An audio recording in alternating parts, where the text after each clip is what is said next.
Bonjour à tous et à toutes. Vous voulez améliorer vos ventes et vos revenus de façon professionnelle et transparente? Mais est-ce que vous le voulez vraiment? Dans cette vidéo, on présente 12 points importants et quelques surprises à connaître et à pratiquer concernant la psychologie de la vente pour bien performer aujourd'hui. Mon nom est Mario Loubier. Dans le but de vous aider à améliorer vos performances dans le domaine de la vente, de l'expérience client et du leadership, on partage sur cette chaîne des stratégies, des éléments de motivation et d'engagement parce que les émotions mènent les décisions. Vous pouvez aussi vous abonner à notre chaîne et obtenir gratuitement au moins une vidéo par semaine. Pour les entreprises, nous sommes accrédités à Emploi Québec dans le cadre de la loi sur la formation. Les détails se trouvent juste ici en bas dans la fiche description. Pensez à un moment où vous avez approché un client que vous ne connaissiez pas et à la fin de la rencontre, vous lui avez finalement vendu. Vous vous rappelez son sourire, vous vous rappelez sa satisfaction?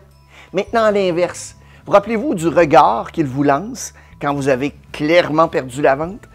Dans les deux cas, ça nous ramène à la base du comportement humain. Il existe vraiment une psychologie de la vente. Pourtant, la plupart des vendeurs ne savent pas exactement ce qu'ils font correctement pour attirer les gens vers eux et aussi ce qu'ils font pour les repousser en tant que client potentiel. En fait, dans une étude récente, on apprend que 61% des vendeurs ont déclaré que vendre est beaucoup plus difficile ou plus difficile aujourd'hui qu'il y a à peine 5 ans. Voici donc une douzaine de points importants à connaître et à pratiquer et quelques surprises. Et avant de vous les présenter, si je vous disais que votre enthousiasme peut tuer carrément votre vente, est-ce que vous me croiriez? Restez ici parce qu'on va voir que oui. Absolument trop d'enthousiasme peut tuer la vente et quoi faire pour l'éviter? Point numéro 1, surveillez constamment votre discours interne. C'est juste un ORE, un pas sérieux, un flou. Oh non, pas eux. Avez-vous déjà entendu ce genre de discours dans votre entourage ou pire, dans votre tête? Dites-vous bien que lorsque vient le temps d'inspirer les autres, nous sommes aussi forts que les idées et les émotions que nous avons en tête. Les recherches nous apprennent que nous avons la capacité de parler environ 150 mots à la minute, mais de penser à une vitesse de 450 mots à la minute. Ça nous laisse donc un écart de 300 mots à la minute. Qu'est-ce qui arrive avec ces 300 mots? Elle est comblée par le discours interne. Ce discours interne désigne les pensées et les croyances qu'on élabore, qu'on entretient dans sa tête. On est parfois conscient de notre discours interne, sauf que la plupart du temps, non. Simplement parce qu'on y est tellement habitué. Il y a une certaine portion de notre discours interne qui est positif. Je sais que je suis capable de conclure cette vente. Mon client y est vraiment acheteur. C'est un client qui est sérieux. Cependant, les recherches démontrent que la plupart du temps, notre discours interne est plus souvent négatif. Les mots suivants s'y retrouvent. Je ne suis pas capable, mon client n'est pas acheteur, c'est juste le prix, jamais, toujours, c'est pas de ma faute. Le discours interne désigne les mots conscients ou inconscients qui habitent notre pensée et qui forgent nos croyances. Le discours interne influence la façon que nous avons de communiquer avec les autres, en plus de contrôler totalement, mais totalement nos actions personnelles. En fait, selon les spécialistes de la communication, une interaction entre deux ou plusieurs personnes est de 55% non-verbal, 38% avec le ton de la voix et 7% avec les mots que nous utilisons. Ce que l'on sait aussi, c'est que le discours interne influence au même niveau chacune de ces trois composantes. Ça veut donc dire que votre discours interne va influencer à plus de 50% votre façon de communiquer de façon non verbale avec les autres. Rassurez-vous, la bonne nouvelle, c'est que c'est possible de gérer notre propre discours interne. C'est aussi très intéressant de savoir qu'on a la capacité d'influencer le discours interne des autres. Il existe en fait trois façons de le faire. Vous devez, faire preuve d'empathie, pratiquer l'écoute active et troisièmement, vous devez accepter la responsabilité de ce qui vous arrive. Point numéro 2, pratiquer l'écoute active. Être à l'écoute des autres d'une manière qui les rassure, qu'on les comprend vraiment, c'est probablement l'une des meilleures façons de manifester de l'empathie. L'écoute active, c'est une tâche difficile parce que ça nécessite de la motivation et un effort constant. Il y aura souvent des obstacles difficiles à surmonter comme, par exemple, l'environnement où vous vous trouvez. L'intérêt que vous avez envers les propos de votre client, évidemment, votre propre discours interne. L'écoute active consiste à éliminer toutes les sources de distraction et à se concentrer uniquement sur les paroles de l'autre personne. Voici d'ailleurs quelques stratégies pour y parvenir. Écoutez d'abord avec vos yeux, ensuite vos oreilles, mais aussi tout votre corps. Essayez de saisir la signification voulue du message de l'interlocuteur en bloquant consciemment vos propres réactions et sentiments et en manifestant aussi un véritable intérêt à l'égard des opinions et de ses sentiments. Posez des questions ouvertes. Posez des questions pour tenter de comprendre à fond le message de l'interlocuteur à partir des mots qui sont prononcés, des idées non exprimées, mais aussi des sentiments qui sont à l'origine de ses pensées et des idées. De temps à autre, paraphrasez. Donc, si je vous ai bien compris, vous m'avez dit que l'économie et la sécurité sont importants pour vous. Troisième point, acceptez la responsabilité de ce qui vous arrive. Pour être en mesure de gérer notre propre discours interne, on doit d'abord identifier les moments où le discours interne va nuire à la communication. Une fois qu'on a identifié notre discours interne négatif, on doit évidemment résister à la tentation de blâmer tout et rien. On doit reformuler nos pensées de façon plus positive. Et au lieu de vous dire, par exemple, que ce client n'est pas sérieux, demandez-vous plutôt ce que vous auriez pu faire de mieux pour conclure la vente. Quatrième point, laissez tomber l'enthousiasme. Ça peut sembler bizarre de vouloir laisser tomber l'enthousiasme, mais laissez-moi vous expliquer ce que je veux dire. « Hey, bonjour monsieur! Oui, je vais aller voir ça tout de suite, je vous reviens! » Les clients n'aiment pas ça. Ils n'apprécient pas ce genre de rôle que vous essayez de jouer. Ils ne se sentent pas bien parce que ça ne semble pas réel. Si je m'adresse à vous en me présentant de façon simple, « Bonjour, comment allez-vous? Je m'appelle Mario. » C'est vrai, c'est simple, c'est causé par un phénomène psychologique appelé la réaction. Quand on essaie de pousser quelqu'un dans une direction, il va résister, il va reculer. On veut simplement être réel et authentique. D'ici la fin de la vidéo, je vous promets une bonne surprise pour vous aider un peu plus dans le succès avec vos ventes. Restez à l'écoute. Point numéro 5, les clients ne veulent pas de présentation. En tout cas, pas au début d'une transaction. Des données récentes ont montré que l'une des principales raisons pour lesquelles les acheteurs ne choisissent pas, en fin de compte, de faire affaire avec un vendeur, c'est qu'ils n'ont simplement pas le sentiment que le vendeur comprenne bien leurs besoins et leurs préoccupations. Pourtant, c'est ce que font la plupart des vendeurs lorsqu'ils rencontrent un client pour la première fois. Ils parlent. Ils arrivent avec probablement toutes les raisons pour lesquelles quelqu'un devrait faire affaire avec eux. Et en fin de compte, ce que votre prospect veut vraiment, c'est être engagé dans une conversation sur ce qui se passe, sur ce qui est vraiment important pour lui ou elle. Ensuite, et seulement ensuite, sur la base de la conversation, ça va être vraiment le moment de faire une présentation. Par quel médecin est-ce que vous aimeriez être traité? Celui qui vous demande ce que vous avez vous donne tout de suite une prescription? Ou bien celle qui s'intéresse à ce que vous avez, prend le temps de vous ausculter, vous donner une prescription en vous expliquant la procédure? Je vous laisse répondre par vous-même et je me doute bien de votre choix. Sixième point, non à la pression. On ne veut pas mettre de pression sur les prospects, évidemment. Pourtant, la ligne est mince, vous le savez, entre une stratégie de conclusion de vente et mettre de la pression. Donc, entendons-nous sur la définition du mot « pression ». C'est toute approche qui va rendre le client mal à l'aise et qui risque de tuer la vente. Ce qu'on veut, c'est surtout de supprimer toute pression. Et comme je l'ai déjà dit, il existe un concept psychologique appelé réaction. Chaque fois qu'on essaie de pousser quelqu'un à faire quelque chose, il va immédiatement vouloir se retirer. Quand vous essayez de pousser vos enfants ou votre conjointe à faire quelque chose et qu'ils ne sont pas convaincus, qu'est-ce qui se passe? Ils quittent, ils s'en vont. Ce que je vous suggère, c'est d'enlever toute la pression et à la place, poser des questions. Et s'il y a vraiment une correspondance, le client va embarquer avec vous. Point numéro 7, c'est à propos d'eux, pas de vous. Il y a plusieurs années, j'avais un patron qui disait que les clients écoutaient tous la même station de radio. Cette station, c'est WIIFM. Savez-vous ce que ça signifie? C'est What's in it for me. Qu'est-ce que moi j'y gagne? Qu'est-ce qui intéresse les prospects? Je ne veux pas être impoli, mais dites-vous bien qu'ils ne se soucient pas de vous ni de moi. Ils ne se soucient pas non plus de votre offre et de ce que vous vendez. Ils ne se soucient pas non plus de l'excellence de votre service après-vente. Ce qui les intéresse, c'est eux-mêmes. Ils se demandent si cette conversation va-t-elle A, valoir mon temps et B, est-ce que cette solution va résoudre mon problème ou mon besoin?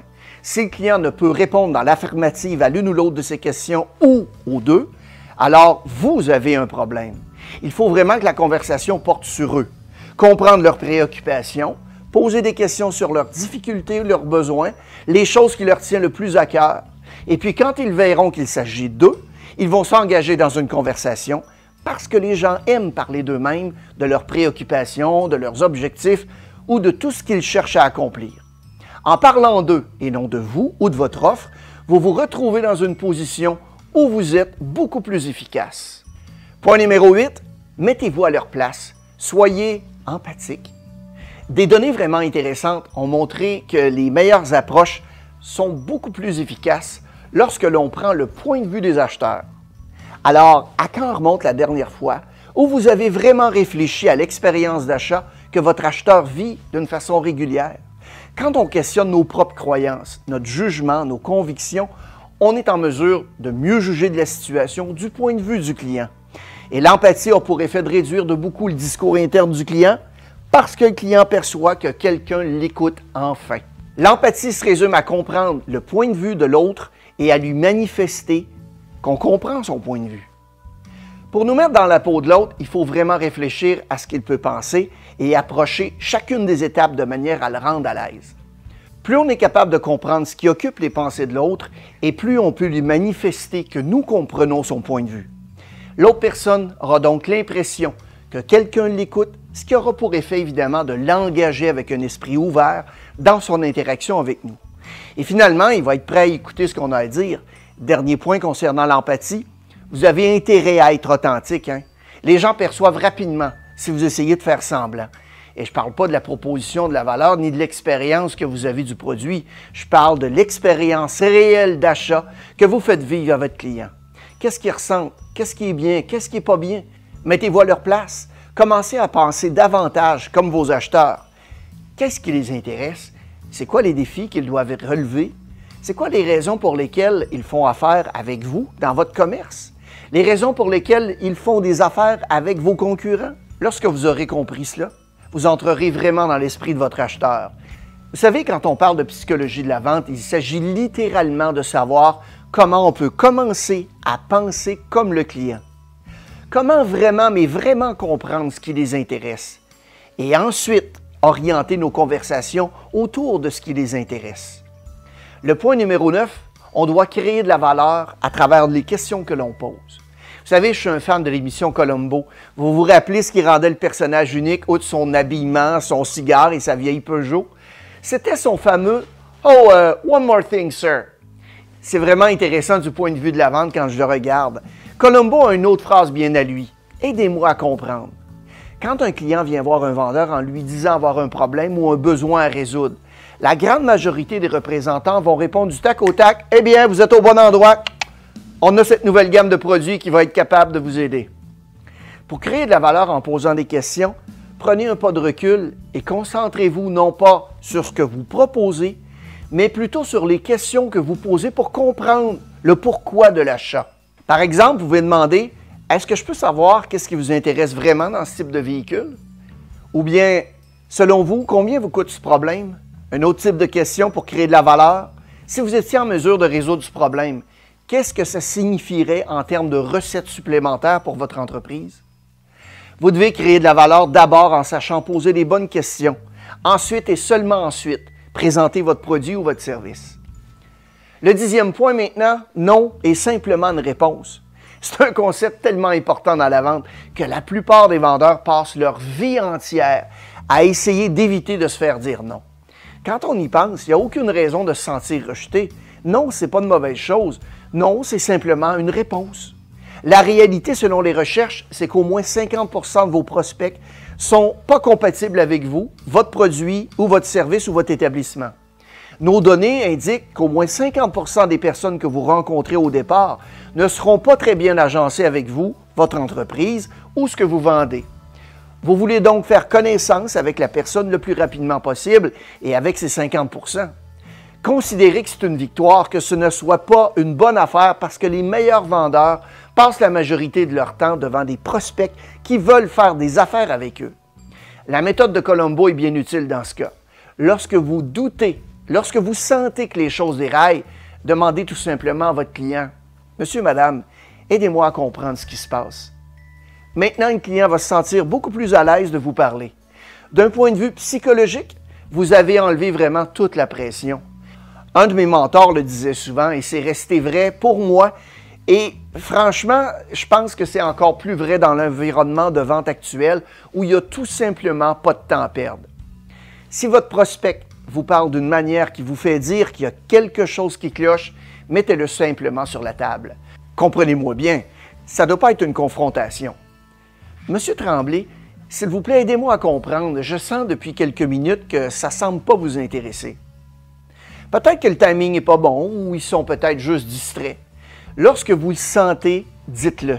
La plupart du temps, vous les verrez dire « Oh non, non, non, je suis désolé, j'ai été distrait, mais je veux vraiment avoir cette conversation. » Monsieur Tremblay, aidez-moi à comprendre. Je sens depuis quelques minutes que ça ne semble pas vous intéresser. S'ils ne sont vraiment pas intéressés, vous venez de leur ouvrir la porte à exprimer ce qu'ils ressentent et croyez-moi, c'est une bonne chose parce que vous pourrez creuser pour comprendre. Et souvent, c'est étonnant de voir comment on arrive au but beaucoup plus vite en disant ce qu'on ressent. Si vous le ressentez, exprimez-le. Allons voir le point numéro 11 qui est de toujours relier les problèmes du client à la valeur. On a parlé d'aller plus loin, de vraiment comprendre ce qui se passe dans la tête du client. Ce qu'on veut maintenant faire, c'est lier les défis à une valeur spécifique. Ça va vous aider pour deux raisons, faire plus de ventes et faire plus de profit. Les gens achètent un trou, pas de mèche. Réfléchissez, on n'achète pas une mèche, on achète un trou. Il n'y a personne qui se lève le matin pour dire « Hey, je m'en vais m'acheter une mèche ». Les gens se lèvent le matin pour se dire « J'ai besoin d'un instrument pour faire un trou ». Le trou, c'est le besoin réel, c'est le problème. Ce n'est pas la mèche. Lorsque les gens entrent dans votre commerce, ils veulent acheter un produit ou un service, mais pas pour acheter un produit ou un service, mais bien pour combler leurs besoins réels. Si votre client peut résoudre son problème, quel serait pour eux le gain à faire? Je vous donne un exemple. Votre client vous a parlé de ses défis de marketing, il vous dit ensuite, vous savez, notre marketing n'est pas aussi efficace qu'on voudrait, on a juste l'impression de ne pas obtenir le nombre de leads qu'on aimerait. Donc, en tant que vendeur, vous voulez bâtir en créant de la valeur. Vous savez, vous pourriez répondre quelque chose du genre « Monsieur Tremblay, si vous étiez capable de résoudre les défis dont vous m'avez parlé, qu'est-ce que ça signifierait en termes de revenus supplémentaires pour votre organisation? » Ce que vous faites, c'est de donner la possibilité à votre client de revenir avec un chiffre. Le client pourrait répondre « C'est évident qu'on pourrait facilement augmenter les revenus de quelques milliers de dollars si on était capable de résoudre ces problèmes. » Maintenant, vous avez lié le problème à une sorte de valeur tangible spécifique. Et le plus beau dans l'histoire, c'est qu'il s'agit de leur chiffre. Même si vous êtes en B2C, il y a toujours une valeur à adresser au problème du client. Habituellement, les points qui reviennent le plus souvent dans ce genre de discussion sont les suivants. Il y a l'argent qu'il paie, le temps qu'il investit dans le magasinage ou l'achat, le niveau d'agacement éprouvé lors de ce même achat. Il y a aussi, le contraire, c'est l'agacement, c'est la commodité. Est-ce que c'est facile de faire des affaires avec vous? Il y a sa perception du risque financier, si on commet des erreurs, ou personnel, se retrouver dans une situation dangereuse, par exemple, pas de garantie. Vous devez vraiment identifier les problèmes du client pour ensuite les relier à la valeur. On arrive donc au 12e point et restez à l'écoute parce qu'il y a deux surprises qui s'en viennent. Le 12e point, c'est d'établir un dialogue interactif. La psychologie nous montre que lorsque les gens parlent, en fait, c'est à ce moment qu'ils sont les plus engagés. Lorsqu'ils écoutent, ils sont peut-être engagés, mais il y a moins de chances de l'être vraiment. Donc, même lorsque vous faites une présentation, vous voulez que ce soit un aller-retour. Vous voulez que ce soit une conversation interactive. Vous devez parler de votre service ou de votre produit ou de votre offre ou bien de la valeur que vous créez par petits moments, puis les réengager dans la conversation.